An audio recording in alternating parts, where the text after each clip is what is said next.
You are listening to This is Oklahoma, hosted by Mike Hearn, telling stories of Oklahomans and those. What's up, guys? Welcome back to another episode of This is Oklahoma podcast. Mike Hearn here, your host, back with another episode. Excited to share this episode with you today. But before we do, I've got to thank our sponsors. First of all, the Oklahoma Hall of Fame. They've been a huge part of this podcast for the last few years. So the Oklahoma Hall of Fame have been sharing Oklahoma's story through its people since 1927. For more information on the Oklahoma Hall of Fame, go to www.oklahomahof.com. And for daily updates, go to Oklahoma HOF on Instagram and give them a follow. Our other sponsor today is Chickasaw Nation. Now, the Chickasaw Nation have sponsored pretty much everything in Oklahoma. They're a huge supporter of Oklahoma. And it's an honor to have their name and their brand supporting this podcast. A huge shout out to Governor Anatoby for supporting this podcast. It really means a lot.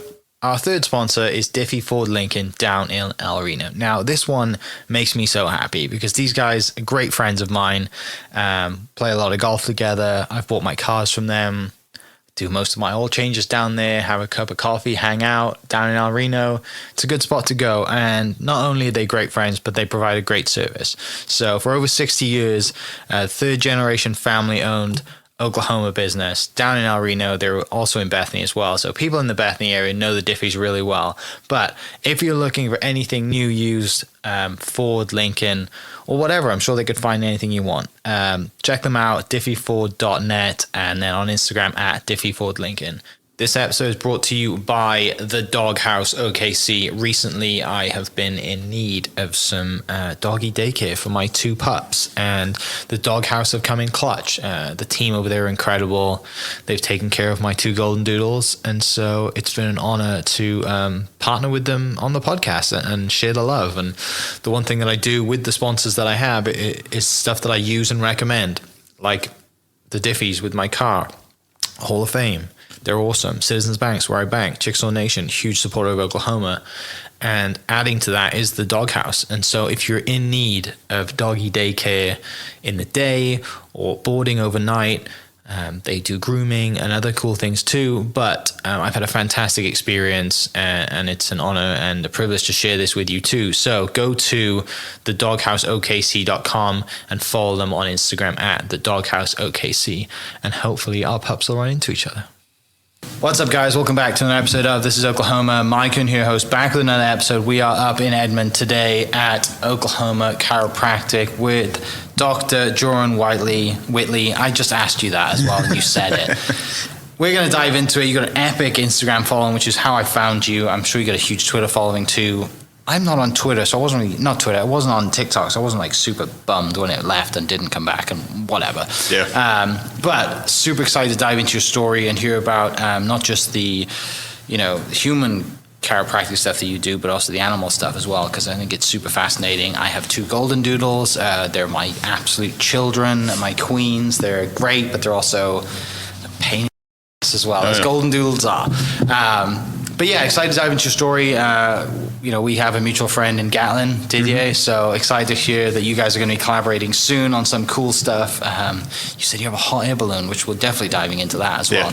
But before we do, tell me a little bit about yourself. Where were you born and raised, and how do you become an animal chiropractor and a human chiropractor? Yeah, so I was actually born in Tulsa, Oklahoma, and I traveled around. My dad was an aircraft mechanic, so we traveled everywhere.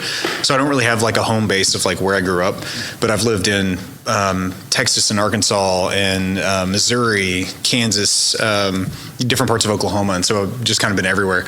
I actually went to Oklahoma State University, and I got my degree in biochemistry and molecular biology. And I just chose I wanted the hardest, degree, and they said, this is it. And I was like, I'm going to do it. I love science. And I actually worked for the United States Department of Agriculture. I worked for a company called NIMFAB, which is like basically like all our food and agricultural biosecurity type stuff, working with viruses. And anyway, all like that desire for science and learning and all, I dove into like working in a lab, and I realized I hated it. Test tubes don't laugh at your jokes. And I was like, all right, I got to do something else. And I fell back into construction while I was trying to find something to do. And while I was there, I got hurt, and basically they were like, hey, you have two options. You can either do surgery or, medication. And so I always felt like there was something really like the body is capable of healing is what I kept thinking. And so I ended up going to a chiropractor based on my stepdad's recommendation. And he was like, hey, I was a bull rider. When I was bull riding, I went to this chiropractor. So I went. And after like 2 days, I was like, oh, wow, there's science behind what you guys do, And so that kind of led me down this road of just like, tell me more. Tell me, like, what kind of school you go to? Is it like a summer school type thing? And they're like, no, we're doctors. Like, this is like you legit go to school for 3.5 years. And then that led me to applying to school. Crazy story, like a God thing that I ended up going there to the school. Like I got into the last spot at the last like open house for the school for the year. And so I ended up going and falling in love with it. And I went from that to, asking my chiro questions. Hey, what if you could go back in time, what would you do differently? And he's like, I would go back and learn how to work on animals. And I was like, wait, hold on. Animals. And he's like, oh yeah, they have a spine too. And I'm like, oh, duh. And so I like jumped into that and followed it like wholeheartedly, just everything and anything that had to do with chiropractic. I wanted to learn it. And so I was in school learning the human stuff. And then I took the animal course at the same time. And, we're learning about, blood work, and we're taking blood draws on people, and we're learning radiology and diagnosing cancer and all this stuff. And at the same time, I'm going off learning how to adjust dogs and horses, so it's just crazy stuff. And then, that's how I became an animal chiropractor. But then, I come to Oklahoma and I'm like, hey, I'm an animal chiropractor. And they're like, you're a what? Like a what? That's not a real thing. And then that led me into just a ton of, trying to educate the public, and then that led into the TikTok stuff. And that was by accident. We can jump into that whenever you want. But yeah, just crazy stuff. Yeah. Brothers and sisters growing up? I have, I had 3 sisters, 1 brother, 2 stepbrothers, and a half brother. Okay. But my little sister actually just passed away a couple of weeks ago from complications of type 1 diabetes. I'm so sorry to hear that. Yeah, we're at peace. It's kind of like seeing somebody pass from cancer. Like after so long of suffering, you see that they're no longer, hurting, and they're at peace, and therefore we're at peace. Yeah. And we know where she's at. So. What was your sister's name? Kylie. Kylie? Yeah, Kylie Whitley. Kylie loved dogs? Like Kylie, oh my gosh. Pet person? She was, she was the biggest animal lover. Like we used to sit and watch Steve Irwin when we were kids, Dr. Dolittle. And like Dr. Dolittle was one of our favorite movies growing up. And we'd watch, the old ones and then the new ones with Eddie Murphy. And she volunteered all of her time, like at animal shelters, even like in her sickness and being super sick. Mm-hmm. She wanted to give back, and yeah, she just loved animals. Yeah. So I'm sorry to hear that. That's not it's not something easy to go through at all, and it's fresh. And so Kylie, like I said, you know where she's at. Yeah. And for the times that you guys did have, they were great times. Yeah, they were phenomenal. Yeah. So growing up, you said you moved around a little bit. Didn't want to follow dad in the profession where he's at? Didn't want to go that route? No, I love planes, but I didn't want to work on them. I liked how things moved, and I like how things work. I was the kid that took all my toys apart and couldn't put them back together. I tried. It's like I got a brand new RC car, and I'm like, how does this work? And so I'd take it apart, and then it would be destroyed. And I love jets and all, but I wanted to be a fighter pilot whenever I first started. Whenever I was a kid. And I still want to be a fighter pilot. Yeah, I still want to be a fighter pilot. Yeah, at the Top Gun, that just, man, it sends you through the roof. And it was, I wanted to do that for a long time, and I actually joined ROTC. I was ready to go into the Air Force Academy. I was like, I'm going to fly planes. And I get motion sick though. And so I had a lady come in, and they were pilots and stuff, and they're like, well, if you're motion sick, like you probably won't pass. And so I ended up, kind of dropping that dream. But then whenever I was in chiro school, my buddy is in the Air Force, and he was like, hey, come on base. And, he knew I had a love for fighter jets. So he brought me in, and he's actually the munitions specialist. So he was actually loading munitions onto these planes. And the pilots were like, hey, come here, and we're going to do something. So, because he had talked to him before I got there. And so they actually put me in an F-16, and they're like, okay, don't push this red button. Like, this is live. Like, do not push. Like, I'm loaded up. Like, it's got, all this stuff on it. and I won't mention names so I don't get anybody in trouble. Yeah. But like it's loaded with all of the munitions, and they're just like, all right, this cover, don't lift it, top secret information. Here's this, here's that. But I got to sit in it, and man, that cockpit is so small. I'm looking back, and I'm like, man, I'm so glad I didn't go through that. Like I want to be able to move around, but it was still like I still get goosebumps every time they do a flyover, and I absolutely love that stuff. It's one of my life goals is after watching the Blue Angels documentary. Oh yeah. Like there, you can go. So in the UK, the Spitfire is like your P51 Mustang, right? In the UK, this is the Spitfire, and you can pay and go, and they can, it's not cheap, but they have a bunch back home. You can pay and do the flights, and they do like a simulating dogfight and stuff, and it's thousands of dollars.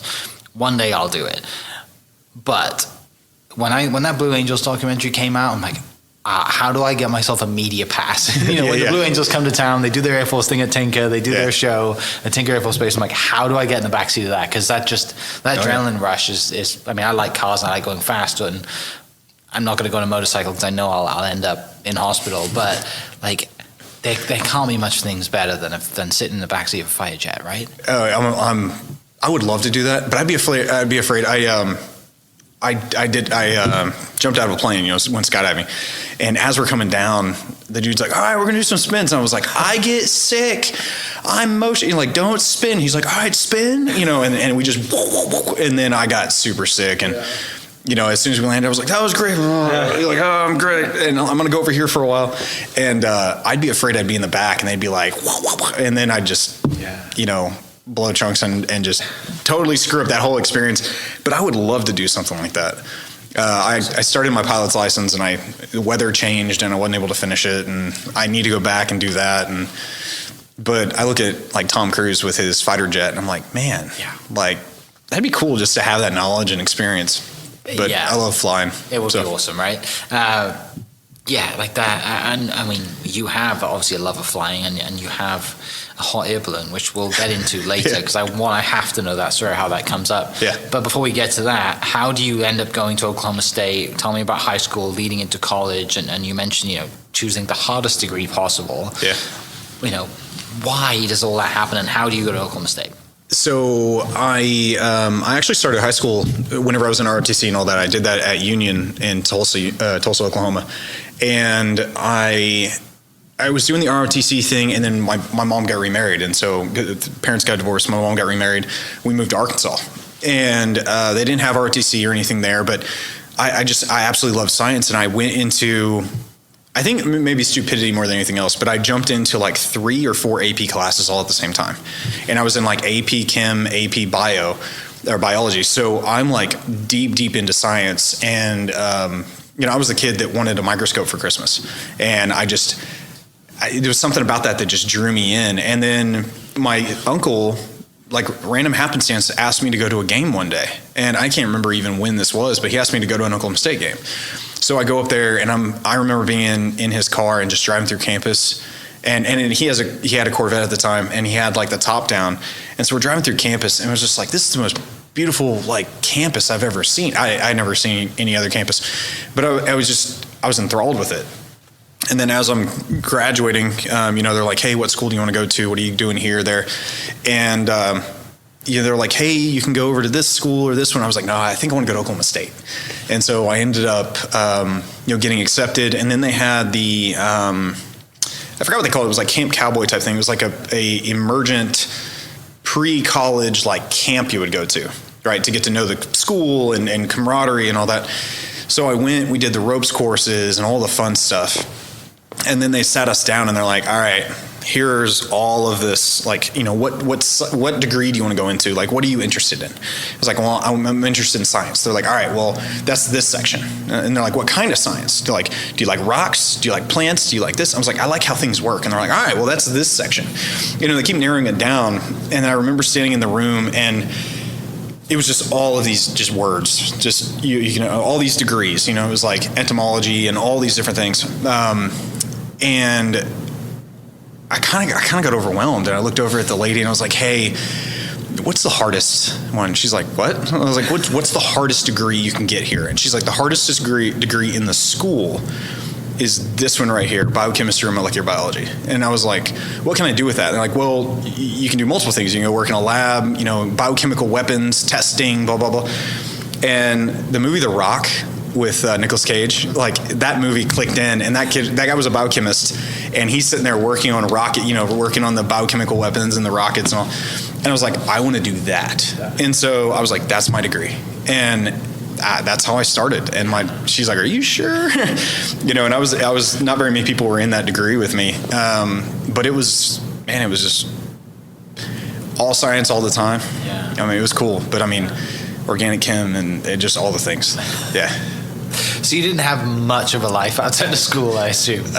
No, what's crazy is I did, and my wife makes fun of me for it, because I studied really, really hard, and then I worked for the USDA, and I worked for NIMFAB, and then in my free time, I did extracurriculars, which involved all the stupid things college kids do. Sure. And in the very beginning, I learned it hurts my grades, and then so I quit doing that, and then every once in a while, sparingly, would go do that.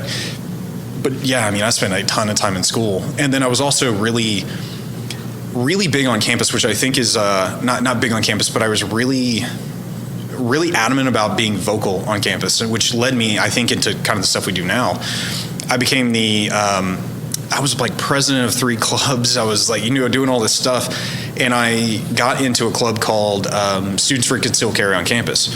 And that led me into becoming the president of that. And then we started like a national movement through the school. And like I was on the news, and I'm getting calls from DC, and I'm on like podcasts in DC and stuff back, 2011, something like that. And anyway, just rocking that. And I think that led me or helped me become more vocal to be able to do stuff like this.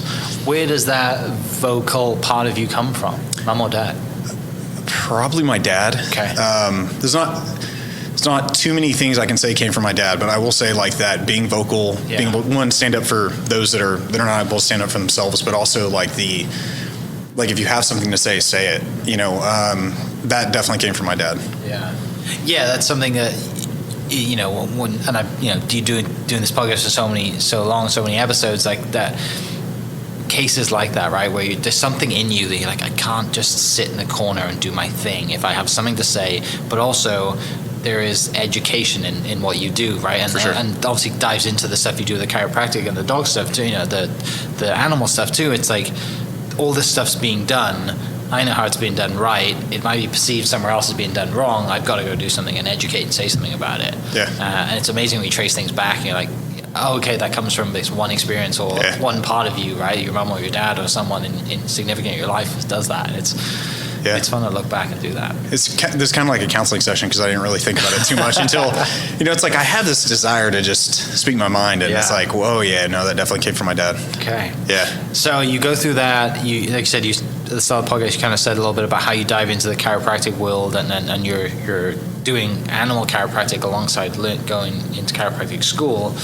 Do you graduate and then go to chiropractic school, or do you shift halfway through? No. So I did a full 4-year degree. Okay. Got my degree in biochemistry and molecular biology, and then I actually. Thanks. Yeah, it was it was stupid. It was. What's funny is, I remember talking to my advisor. This was the last semester, and she goes, "Okay, you have one more elective, or not one more elective, but like one more. You have to pick. You can either choose ecology, or you can choose anatomy."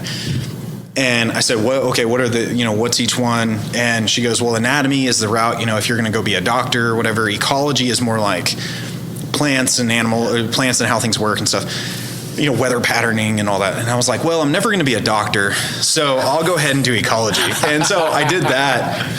And, it's just one of those funny moments in life where I was like, well, I'm not going to do that. And so, but I feel like I learned a lot in that, but it wasn't until I wanted to be a chiropractor, and I'm talking to them like, hey, have you had anatomy? And I'm like, no, no, I haven't. But what was crazy is, so I had like a 8-9 month stint. Like it was within 3 or 4 months out of getting out of school that I realized I wanted to be a chiropractor. But I decided to wait. It's trimesters in chiropractic school, not semesters, because you go year round.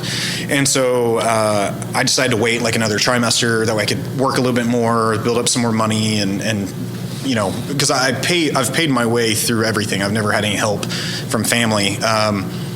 I've had little things here and there, like grandparents bought my computer kind of thing. But whenever I got into school or I was applying, they were like, hey, you don't have anatomy, but we see that you have all of this other stuff with your degree. Technically, like, you qualify, but you really need an anatomy. And I was like, I will study harder than anybody has ever studied for anatomy. And so whenever I got into the school, like I dove into anatomy, and all my friends, were like, or all of my other classmates were like, I've had anatomy, we'll study kind of whatever. I lived in the anatomy lab. We had to take a bone and be able to like put it behind or like somebody gives you a bone behind your back, and you had to be able to feel it until if it was a left or a right tibia or fibula or like the small bones of the hand. You had to know exactly which bone it was based on how it felt. And so like I would spend hours just sitting there with bones and just crazy stuff. But I got the highest grade in the class and became the anatomy tutor for the next 3 years. And just crazy stuff, like little things in my life where I'm like, I will never need that. And then I become the tutor in it because I dive into it so deep. Where is the enthusiasm, the obsession, the want to learn come from? Because clearly you're very intelligent.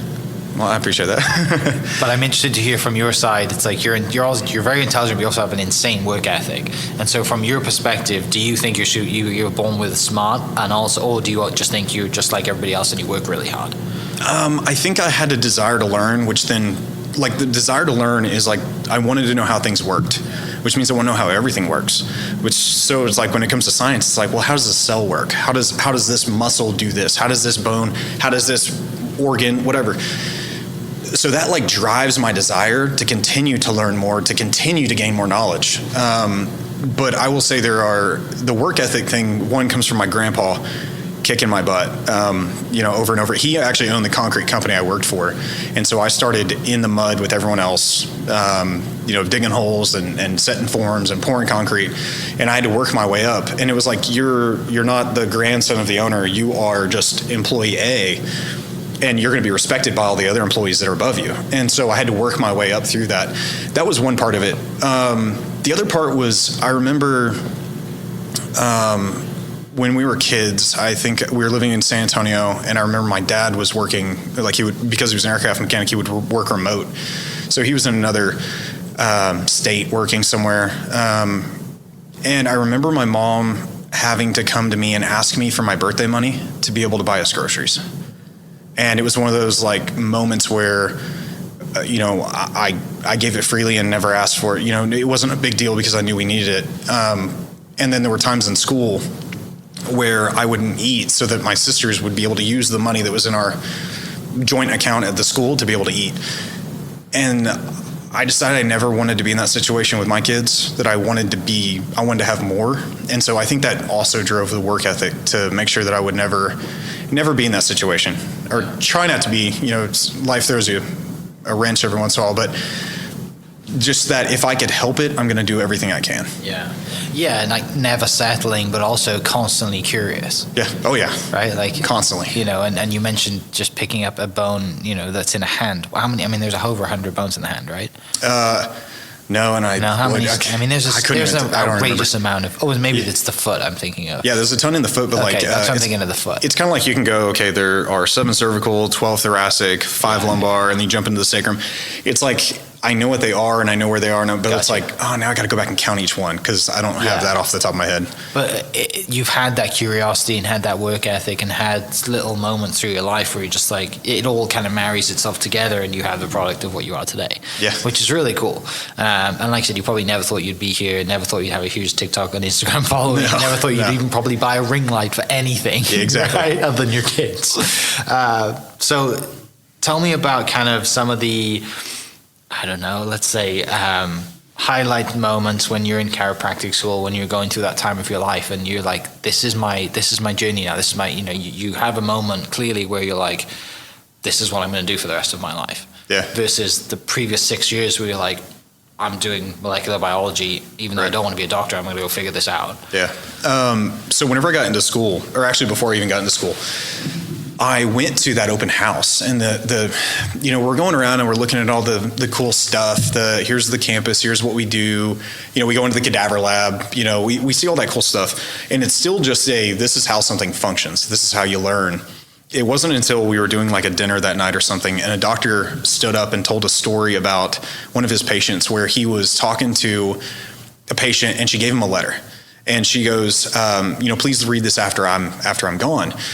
And the letter basically said, whenever I first came in here, I was in a wheelchair, and my husband had to bring me in. But what you don't know is I had actually had somebody buy me a gun, and I was going to kill myself later that day if you couldn't help me. And he goes back to telling that she came in a wheelchair, and then a couple of weeks later she came in, in a walker, and then a couple of weeks later she came in with a cane, and then she eventually drove herself, and then she got her life back. And she said, I was going to kill myself if you hadn't helped me. And she's like, and I'm here today, and it was just one of those deals that it brought, the whole room was wiping away tears, but it hit something in me that I could do so much more, and I could help people in a way that I've never been able to before. And I didn't like touching people. And so now that's what I do for a living. But it was like, I can take this science and all of this stuff and actually help somebody. And so that was like the main pivotal moment. But then I get into school, and in school I only took like 18 credit hours, is as much as you can take in school before you have to get written permission to take more. My very first semester was like 32 or 33 credit hours. And I lived at the school. I didn't literally live on campus, but it felt like that because I was there early in the morning till late at night, and I didn't have a life. And so in college I had a life, and I had all these things going on. And then in college or Chiro school, it was just buckle down and do everything that I can to be the very best doctor I could be. But that first semester, there were lots of moments where I was like, is this what I'm supposed to be doing? I don't know if I can keep doing this. This is hard. And after I got past the first semester, it was like, I'm supposed to be here. There's something about I'm supposed to be here. And then it just kept going, and I kept getting more knowledge. And I remember going to our clinic. I was in clinic at one point, and I'm working with these patients, and this guy comes in, and basically it's like, I've seen all these doctors, these are all my problems. And I start working on his neck, and he missed his next appointment, and I don't know, there was something going on. He comes back in and he's ecstatic, and he's like, I had to miss my appointment because I was in the hospital. And I was like, oh my gosh. And he's like, and you did it. And I was like, whoa, what? And he's like, you worked on my neck, and my thyroid started working so well that my thyroid medication I was taking actually caused me problems. So I ended up in the hospital. They had to take me off of all my thyroid medication. My thyroid is working at 100% again. And I was like, oh, shoot. It was just a moment of wow, what we do is so much deeper than moving bones. Oh my gosh. I worked in the VA hospital while I was in school. And, I had a lady come in, and she was on oxygen. Well, a couple of visits later, she doesn't need oxygen anymore. She'd been on oxygen for 3 or 4 years. I had a patient who, it was like, nobody can help me. And I adjust him, and he stands up, and he runs down the hall, super ecstatic. And, being able to take care of veterans, being able to take care of, the mom that couldn't have a baby, and then they have a baby, the baby that can't latch, all of these different things were defining moments in my schooling. Once I get, here, man, too many moments. Every time that I have an owner just cry that, oh my gosh, thank you so much, I didn't have to euthanize my dog. Or the mom that comes in and their child that was making F grades, all of a sudden their ADHD symptoms have gone down, and they are now an A student. It's like those little defining moments are just reiterations every day of why I do what I do. How do you get to here? How do you get to this place? How does that happen? It depends on where here is, because if it's the TikTok and the ballooning and all that stuff, or if it's Does that start before that you're here? It's kind of all at the same time. Okay. So we moved into this office 2 years ago, something like that. 2021 is when we moved here. Okay. So I guess longer than that, 3 years. Yeah. 4 year, whatever. I'm bad with math now. Yesterday was 2019. It's totally fine. Yeah. No, so we started at the other office. We had a small office, half or a quarter the size of this one. And I started working on animals, and we would do different things. Like I've got some really funny stories on the exotic animal stuff and like how I created that realm of what I do. But it was just every single day working harder and harder and harder and trying to do more and break the barrier. Whenever I got out of school, I was like, I have to change the world, but I can't do it just one spine at a time. I want to do that as well, but I want to change the world. Like I have to get to here to be able to speak to all the people. If I can't do it from here, like I don't have a big enough voice. And so I was like, I need to be on the Ellen DeGeneres show. Like that to me was like, that is winning. If I can be there, then I can speak to millions of people, or Oprah or something like that. Well, we posted a video on TikTok, and it actually got taken down immediately for animal abuse. like immediately, and I had all these like hate comments and stuff. The video gets taken down, and I send in my credentials, and I'm like, I'm an animal chiropractor. Here's my license. Here's state license. Here's this and this and this. And so they were like, okay, we'll reinstate your file or your deal, but the video is still down for right now. And so I posted another video that went stupid viral. And then it just like made me realize like the moon isn't that far away. Like this idea that, if you go for it, you can attain it kind of thing. Like this was like a really big eye opener of like, you really can attain. Like if I have a goal, like, let's make it happen. There's no guessing around that. Let's do it. And, man, that just led me into one thing after another of, I want to go work on this crazy animal in Africa. I'm going to Africa, or one of those things. But the exotic thing. I don't know if I heard this in a book. I heard somebody talking about it, but they were talking about how they created their own demand. And they said they were an author. And they wrote a book, and their publisher said, we will not print any more copies until these are gone. And nobody was buying his books, so he bought all of his own books. And then the publisher was like, oh man, we sold out. We need to publish some more. So he bought all those. And he did this like 2 or 3 times. And so he puts them all in his car, and he starts calling up to local bookstores and saying, hey, do you have this book? And they're like, no, we've never heard of that. And he's like, okay. And he hangs up, and we call back with a different accent. And he's like, hey, blah, blah, blah, whatever, and do you have this book? And they're like, no. Well, he would do that multiple times and then call up and say, hey, this is blah, blah, blah, and I'm an author, and they're like, oh my gosh, everyone's talking about your book. Can you please come do a signing? He's like, of course I can. So he created his own demand, and that led him to actually being like a #1 bestseller, number one, whatever. And that kind of resonated with me. And so I'd been working on animals, and I went to Petco, and this lady had a lizard out, and it was her personal lizard. And she was like, hey, I said something about animal chiropractic. She's like, can you work on my lizard? I was like, yeah, sure. Of course. I can do this all the time. Whatever. Never worked on a lizard before. I knew the spine and all, so I was like, easy. Yeah. So I adjust it, and immediately it starts moving. She's like, wow, he hasn't done that in so long. And I'm like, see, it works, and like, I'm just like, oh, wow, that was awesome. And so then I call up, like the next day, I call up to the zoo. And I'm like, hi, this is Dr. Whitley. I'm the exotic animal chiropractor in Oklahoma. I'd like to speak to the veterinarian, the head vet about getting animal chiropractic into local zoos and stuff. And she's like, all right, come on up.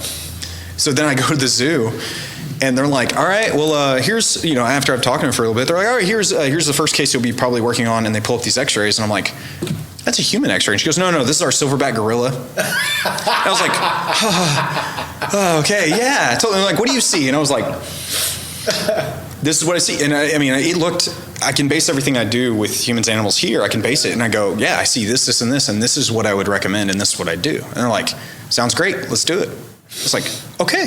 Yeah, sure. And I'm walking out of there like I had just won the lottery, because I'm like, wow, I got to talk to somebody, within the zoo, right? The place that I thought was like, you can't go behind these doors. And I'm behind those doors talking to them about what I do for a living. And sadly that gorilla passed away before I could work on it, but I ended up working on a chimpanzee. I've worked on a lion. I've worked on a bear, with our zoo. And that led me into, working on giraffes and zebras and other lions and, crazy stuff. But I remember calling up, and I can't remember if this was before the zoo thing or after the zoo thing, but I called up, I had a lady bringing a monkey in to the office. I mean, we're bringing our monkey into your office. I was like, cool. So I called up to some of the local news, stations, and I was like, "Oh my gosh, this guy's got a monkey in his office." Then I'd click and I'd call back and, "Oh my gosh, I just left the chiropractor and this guy's got a monkey in his office." Well, I did that a couple times and a couple of my friends did it. Next thing I know, I got like 2 or 3 news stations popping outside my office, and they're like, "What's going on?" And I'm like, "Oh, I'm an animal chiropractor. Have you ever heard of this?" And so we dove into that, and I was able to educate based on that. This is way before the TikTok stuff. Yeah. And then it just kept going. It was just really cool. So by doing that, creating your own demand, having fun with it, like there has to be moments where you're leaving the zoo and you're like, I'm about to work on a gorilla. Yeah. Like you're calling your significant other or your family and just like, this just happened today. Yeah. And then it happens again the next day. All of these things. But you're right, like it works, right? And you have to be good at what you do, obviously, to get there. You can't, if you walked in there and after talking all that stuff, like you obviously have to have the knowledge. You can't, people listening can't just do this today. Like you got to do what you do, and you went to school for it.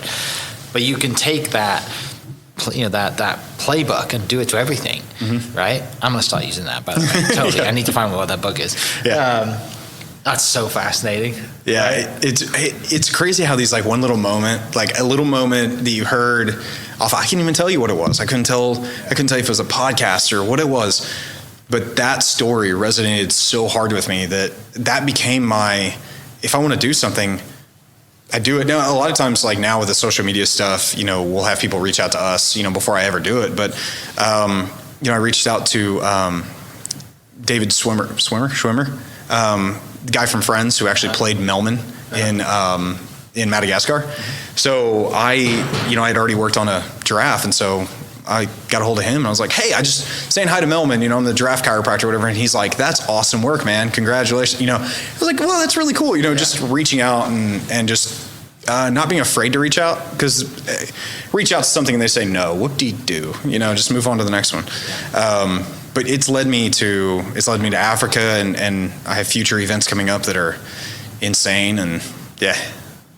What is do you do more animal to human to people? Like what's the ratio of your business? So the ratio, well, I couldn't tell you like the exact ratio, personally, but So I would say we work on probably between 60 and 80 patients a day. Okay. Like I don't want to say that's to us now. That's kind of a slow day. I've seen 120 in a day, but we see animals at specific times during the day. And then on Fridays, so I'm only in the office Monday through Thursday. And then on Fridays, that's whenever I'll go and work on exotics or work on horses, or, I'll go to Remington and work on racehorses. And then I'll go and work on, someone's pony. And then I'll go and work on someone's camel. And then it's just all over the place. But a majority of our office is actually human chiropractic. And whenever you actually look at the office, the majority of it is for our human patients. Then we have a little area for our animals. But it also, we created this like fine dynamic between the two, where I can work on people, take a break, work on animals, get done with that, clean up, go back to people. And we created this flow where we're not making people wait. I'm not covered in hair. It's worked out really, really well. But yeah, so if we see 80 patients in a day, I would say 60 to 70 are people. And then we've got the rest that are animals. But it depends on the day. Yeah. Sometimes I'm seeing 20 dogs in a day. I'm sure you deal with this probably on the daily, and the internet is littered with terrible comments as well as good comments. But what are the common misconceptions, not just around the animal side, but the human side too? Like some people, if you Google chiropractic, like there's all sometimes these bad stories of this person had something happened, but then you also see the guy who's walking in with a cane, like you just said, who's bent over 90 degrees, and then after so many sessions he doesn't need his canes walking upright. Like, what's the common misconceptions, or what are the stuff, I guess, that you've got to get past sometimes with people to even just get them in the door? Man, that is a great question, because there's a question of there's a now and then there's a before. The misconceptions now, like if you were to Google chiropractic and pull up like Wikipedia is loaded full of stuff that's just straight garbage about the profession. And then if you go into the edit section, you'll actually see where anything that's talking positive about the profession is pulled out and edited out. And stuff about like this growing science behind the field and all this other stuff. And then it also says on there, like, chiropractic is pseudoscience, it's not real, doctors, they're not real doctors and all this. Well, that goes to the before. So breaking down the cultural barriers that have been placed around chiropractic has been obviously, or has been my hardest thing to do, because back in the 1960s, chiropractors have been thrown in jail, or were thrown in jail in like 1904 for practicing. Founded in 1895, they started being thrown in jail at the direction of the American Medical Association. The American Medical Association put it in their code of ethics that any doctor talking to a chiropractor would lose their license. So they created this, stay away from these people, they're quacks, they're not real, whatever. In the 1960s, they created a thing called the Iowa Plan, which was a plan to destroy the profession of chiropractic by destroying the main school in Iowa. Then that became the Committee on Chiropractic, and then that became the Committee on Quackery. Their charter, the actual charter, like written down charter on paper, was our only goal is to destroy the profession of chiropractic. And we will do it by these means. And they said to eliminate and to contain the profession, we will sow public distrust. So they started using the word pseudoscience. They started saying that chiropractors were not real doctors.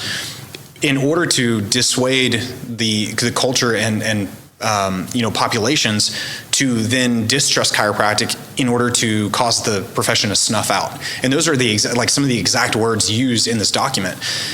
So that created, they ran propaganda for over 11 years. Every movie you went to, chiropractors will kill you. Chiropractors aren't real doctors. They pushed the profession. They tried to push it into a hole, and what it did is it actually strengthened the profession so that we have to know everything. We have to.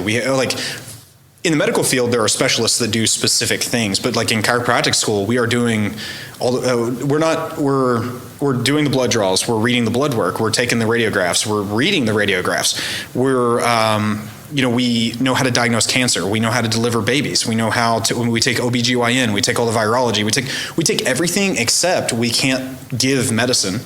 So we study farm tox, but we don't have to study this pill is an allergy pill and you should take it 3 to 4 times a day. We don't have to worry about that. So I hear a lot that chiropractors aren't real doctors. And any one of my videos, you can see any of those comments. Well, you're just not a real doctor. I'm like, dude, I've got, I talked about credit hours earlier. 18 credit hours in school per semester, right? So we got summer vacation, we got fall break and winter vacation, all that. 18 hours, I got like 112, 113 credit hours, somewhere around there, to graduate college with biochemistry and molecular biology. It's 225 credit hours to graduate chiro school alone. So 225 credit hours going to school nonstop, like no breaks. Most medical doctors, before they go into residency, is like 195. Yeah. Veterinarians is like 165. So we take so much schooling, and I've had a patient this morning. Hey, I've got this pain right here, and this is okay, let me check it. Well, I checked this, you're having this problem, and this problem, go check it out. Comes back, I'm gonna have emergency surgery, you were right. My appendix is gonna burst. Wow. Yeah, so that kind of stuff happens here all the time. I can't tell you how many times I've sent somebody out because I'm like, I think you need to see an oncologist. And I can tell what kind of cancer they have, but I can't I'm not going to tell somebody they have cancer. I'm going to say, hey, I think you need to go see, and we do the referral. But, we've diagnosed cancer of crazy stuff in our office.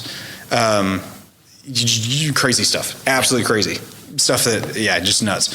But, man, I don't even remember what the deal was. I just know that's been our hardest, is like people thinking that we're not real doctors. Yeah. And there's so much science behind it. It's just people don't want to sit down to listen to the science. And then I've talked to medical doctors who said, I tell them this is the science behind chiropractic. And I talk about the neurology and all that. And they go, there's no way you could know that unless you went through a medical school and went into a neurology residency. So therefore, that's not true. And you Googled it. Yeah. That's the only way you would know that information. I'm like, this is the basic sciences we get in chiro school.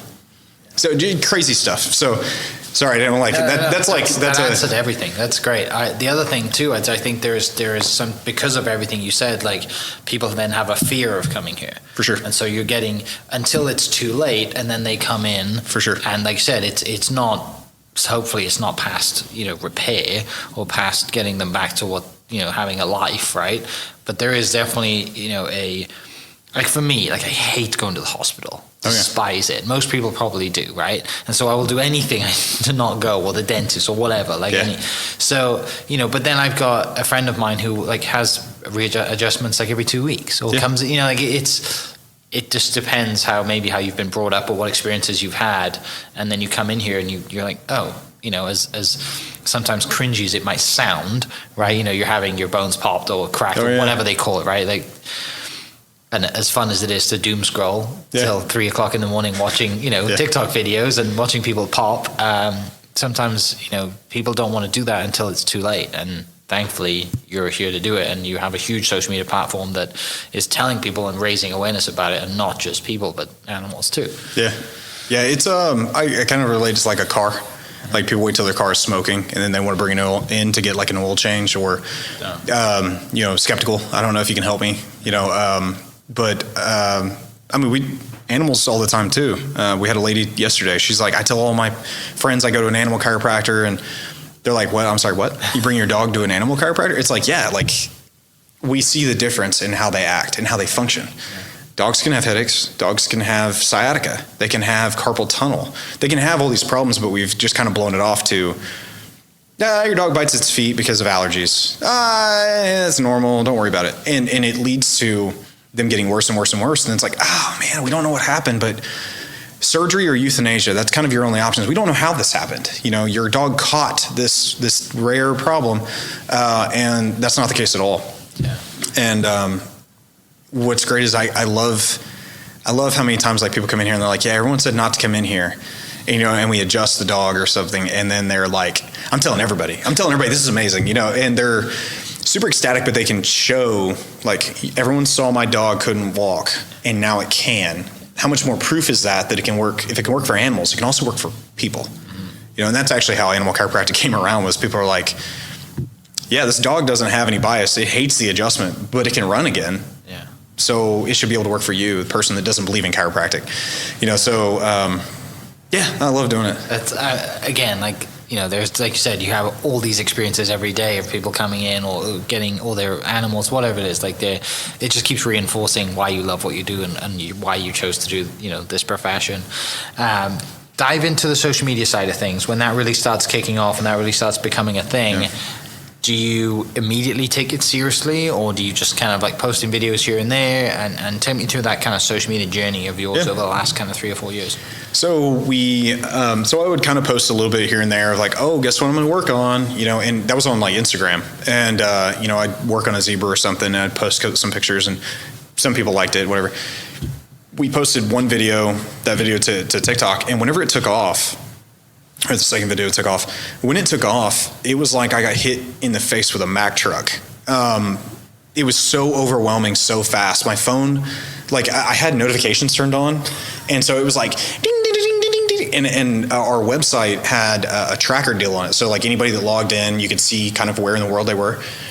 And oh my gosh, like the thing was going off like crazy. I was getting notifications like person in Egypt, person in Africa, person here, person here. It was constantly, every couple of seconds my phone was going off. And I remember looking down at my phone and having like 30,000 notifications on TikTok, or 100. One of them was like 99,000, on TikTok. And then, Instagram started blowing up, and then it got really crazy, and it was really, really overwhelming. Cause I'm like, I'm a doctor, I'm doing this for fun. What just happened? And then we'd post another video and it would do the same thing. And then another video and another one. And that we just kept riding that kind of train. And I was like, I get to show people chiropractic. But I also, at that point in my life, that was years ago, I wasn't mentally capable of doing a lot of that. So I had to get like a social media person and all that. But mentally, it was my first like spotlight at fame. And because, I was on the Tamron Hall show, and my video was on every channel, and news channels and everything. And it kind of got to my head, honestly. I got kind of a big head about it, and I didn't mean to, it wasn't intentional. But I remember walking in, God will check you sometimes. And like I walk into this restaurant, and I'm in like Perkins, Oklahoma. I'm in small town Oklahoma. And I walk into this restaurant, and I could feel in the back of my mind, I'm like, I bet everyone in here knows who I am. And God checked me immediately and was like, if you keep acting like this, no one will know who you are. And I was like, oh, that was kind of a threat. Like, I need to get back to why I'm doing this. This is not about being famous. This isn't about any of that. And then through that, a lot of stuff changed. I mean, we did stuff here in the office. We did educational videos. TikTok reached out to us. Instagram actually boosted us to the point of actually making money on our videos, monetization, all. But with that also came all of the negative. So at one point we had, my board called me and said, hey, we got 100 new complaints to my board, chiropractic board. Somebody from YouTube reached out to us. Somebody from Facebook or Meta reached out to us and was like, hey, just letting you know, you have like 14,000 reports on your pages in the last month. Like, people are reporting your pages. And I found out it was actually veterinarians that were upset with what I do and don't think I have any knowledge in the subject. And so they were telling people to get my stuff shut down. And then so Facebook at one point reached out and said, with as much negativity, we have to demonetize you. And they demonetized us. And at that point, we were making enough to pay for a social media team, be able to educate. I mean, we were super excited about being able to educate, and we were going to use that for like a TV show, like, kids show type thing, like Steve Irwin type stuff, showing people chiropractic. And they said, sorry, can't do it anymore. And they demonetized our entire platform when we were at like, let's say if there were 4 tiers, we were at like tier 3. Like, we were like on our way to like, wow. And I was thinking, I could really get my student loans paid off, but yeah, so we got, with that, there was a lot of negativity that came with it too. That's the tough part too, right? It's like, you get all this attention and it's all great and you're thinking, I obviously go through the, I'm high and mighty and everyone knows who I am, but then you go back to, we're educating you. All these people are going to get to learn more about our industry. Mm-hmm. And then you get that phone call and you're like, we're taking it away from you because people don't like what you're doing. Yeah.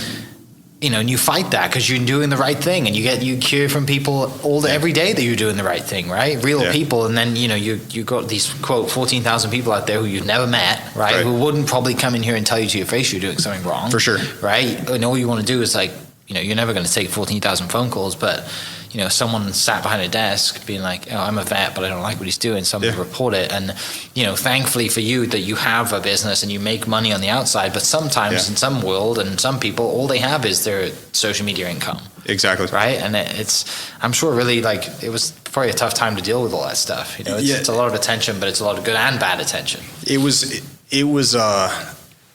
I didn't know how to think about it. It was very hard. At one point we had people calling up here, my staff were answering the phone and people would say, hey, your doctor's going to die soon.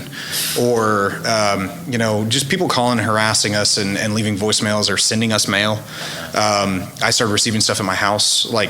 It started getting really crazy really quick. And I was like, it kind of gave me PTSD about it. So there was, I think a solid year after that demonetization where my team would post, but I had nothing to do with social media. They would come in and film or do whatever, but I had nothing to do with it. Not like it is now where I'm like, whatever, I don't care. It was I can't even open the app, because it's giving me PTSD to see those messages again. Yeah.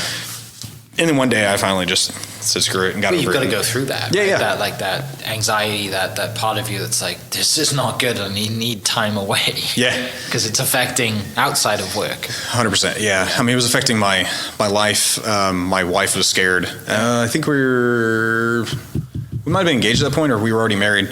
And yeah, she was afraid that, we were going to have somebody come up here and shoot me or something because of my work with animals. And, yeah, it's just crazy. And I would love 14,000 people want to come in and see what I do. Oh man, it would be great. Because I love what I do and I can prove it all day, not only with the science, but I'm like, watch this, and see what happens. Yeah. And it's kind of disheartening because it goes back to that 1960s time of we are trying and you guys are impeding us for no reason. And, we're talking about I have aspirations, goals to RFK. I want to have a conversation with him about chiropractic. I want to be on Joe Rogan. I want to be able to talk to millions of people and go, this is what you think, but just hear me out for a second. Mm-hmm. Make it your own, opinion after we're done talking and see what this profession is really about, rather than the stuff you hear, the stuff you see, the stuff you read. Because it's crazy. Finishing up, because I know you got some people coming back in here in a little bit. Yeah. When do you buy the hot air balloon? Yeah, so that one, I knew that question's coming. So we were, I don't know what we were doing. It I've always had like a fascination with like flying and hot air balloons and stuff. And I think if you've ever watched The Mummy, like they get in the hot air balloon, you know, fly off and all that. And we had an event out here one day, and we had a patient come in, and I saw on the back it said hot air balloon rides. I was like, oh, y'all do stuff with hot air balloons? That's kind of cool. You know, so then we did an event, and they were like, hey, can we come out and bring the balloon? I was like, yeah, sure, whatever.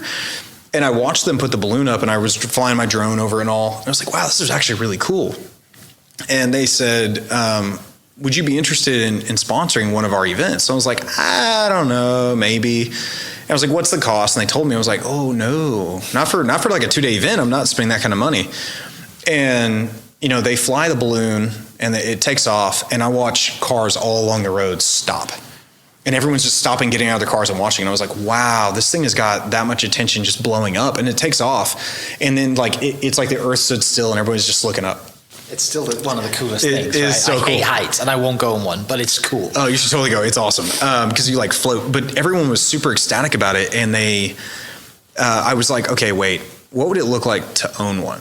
And they were like, actually, we have a basket, but we don't have the envelope part. Would you be interested in buying the envelope, and then you can have your name on it? I was like, huh. And then I talked to the wife, and she was like, no. And I was like, but wait. And so we started talking about it, and you know, running the numbers and all that. And she was like, okay, do whatever you want. I was like, all right, cool. And so we did it. And then it's the coolest experience. It is like, I got emotional like looking inside of it as it was blowing up, like the colors and the like how, I mean, I can't describe. Like, it's kind of like if you looked into like natural, like a cavern, like full of stalactites, and you're just in awe of it. It was kind of like that, looking inside of this hot air balloon, you know. And then actually getting to fly in it was a whole nother experience too. Like, you just kind of like float. You're just, it's like, okay, cool. But that is really cool because it's helped us do a lot with, like, we're able to take that, and yes, it has our name on it and all, which is great for advertising, but we're able to take that and we're able to collaborate with people with it. We're actually collaborating with a cancer, like a deal for children. And so we're getting to let the kids fly in it, you know, so kind of like Make-A-Wish, not really, but, you know, something kind of like that. Sweet. Last question. Since I'm in the real estate world, I always finish with this one. If you were to build your dream house today, don't worry about money, all expenses paid. Don't worry about what your wife needs. If you were to build your dream house today, what does it look like? Oh, geez. So I actually took AutoCAD whenever I was in school, and I actually built like a dream home. And I had this massive fish tank, like hallway, like it was a tunnel, like fish tank in it. It's crazy. I do something like that, but then I keep seeing all these like man caves with like the gun range underneath, or man, it would be like a giant barn dominium with a giant fish tank with, you know, high vaulted ceilings, all, you know, log cabin type thing. And then having like an internal gun range, man cave. It's all the stuff I want, you know. Okay. It's whatever. I don't know. Yeah, I haven't thought about that one. It's a good question though. I agree. I mean, ticks a lot of boxes for me. I'm not a huge fish fan, but the barn dominium with an indoor gun range sounds great. Well, looking at the expense, or how long it would take to take care of all the fish, I may be against that one nowadays, but it's still a cool idea. It's definitely a cool idea. Mate, it's been a pleasure. Thanks for coming on the show. Thanks for sharing your story. Love what you do. And for people listening, how can they find you on socials? And if they're in the need, or they have an animal that's in the need, how they reach out? Yeah, so our social media, our TikTok and Instagram are under Dr.Joren_Whitley. Joren is Joren, and then Whitley is Whitley. And then our office is OklahomaChiro.com. So we see animals and stuff, and we'll always be able to fit somebody in. My goal is to help everyone that needs it, or every animal that needs it. All right. What's the last question? Last question. What's the biggest animal you've actually worked on? Tallest animal would be a giraffe. Biggest animal by weight, though, I worked on a Cape buffalo. I think that would be by weight, but yeah, the Cape buffalo, like one of the most dangerous animals in the world. Okay. I got to work on one, but my goal is a rhino and an elephant next. All right. And then figure out somehow to do a whale. I'll figure it out. Tick those boxes. Yeah. Awesome. So, mate, really appreciate your time. For people listening, I will put the links that you just mentioned down in the description down below, and we will catch you next episode. Cheers. Hope you guys enjoyed that great episode. Thank you so much for listening. As always, huge shout out to our sponsors, the Oklahoma Hall of Fame, sharing Oklahoma story through its people since 1927. For more information on the Oklahoma Hall of Fame, go to www.oklahomahof.com and follow them on Instagram for daily updates at oklahomahof. Our other sponsor, the Chickasaw Nation, amazing sponsor. They do amazing things for the state, and they're always sponsoring something in Oklahoma. They're a huge supporter of Oklahoma, and without their support, we wouldn't be able to do what we do. And our third sponsor is Diffie Ford Lincoln down in El Reno. Now, this one makes me so happy because these guys are great friends of mine, play a lot of golf together. I've bought my cars from them, do most of my oil changes down there, have a cup of coffee, hang out down in El Reno. It's a good spot to go. And not only are they great friends, but they provide a great service. So for over 60 years, third generation family owned Oklahoma business down in El Reno. They're also in Bethany as well. So people in the Bethany area know the Diffies really well. But if you're looking for anything new, used, Ford, Lincoln, or whatever, I'm sure they could find anything you want. Check them out, diffieford.net, and then on Instagram at diffiefordlincoln. This episode is brought to you by the Doghouse OKC. Recently, I have been in need of some doggy daycare for my 2 pups, and the Doghouse have come in clutch. The team over there are incredible. They've taken care of my 2 golden doodles, and so it's been an honor to partner with them on the podcast and share the love. And the one thing that I do with the sponsors that I have is stuff that I use and recommend, like the Diffies with my car, Hall of Fame. They're awesome. Chickasaw Nation, huge supporter of Oklahoma. And adding to that is the Doghouse. And so if you're in need of doggy daycare in the day or boarding overnight, they do grooming and other cool things too. But I've had a fantastic experience, and it's an honor and a privilege to share this with you too. So go to thedogHouseOKC.com and follow them on Instagram at thedogHouseOKC. And hopefully our pups will run into each other. Thank you for listening. We are inspired by those around us and hope that you are too. Make sure you subscribe to this podcast on your favorite podcast platform and leave us a review so we can keep telling your stories. For more great Oklahoma content, follow This Is Oklahoma on Facebook and Instagram.